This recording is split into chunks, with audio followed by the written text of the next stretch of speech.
How to check call history in Google Voice. First of all, open your preferred web browser and go to voice.google.com on your PC. Make sure you are signed in with your Google account that has Google Voice activated. Once logged in, tap on the call section from the left sidebar.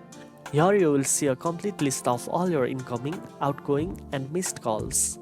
You can scroll through the list to view recent calls or use the search bar at the top to find a specific contact or phone number. Clicking on a call entry will show you additional details such as the call duration, date, and time. You can also see any voicemails associated with the call if available. For better management, you can export your call history or filter by missed, received, or placed calls to quickly find the information you need. Now you know how to check your call history in Google Voice. If you found this video helpful, don't forget to like, share, and subscribe for more tech tips. Thanks for watching, and I'll see you in the next one.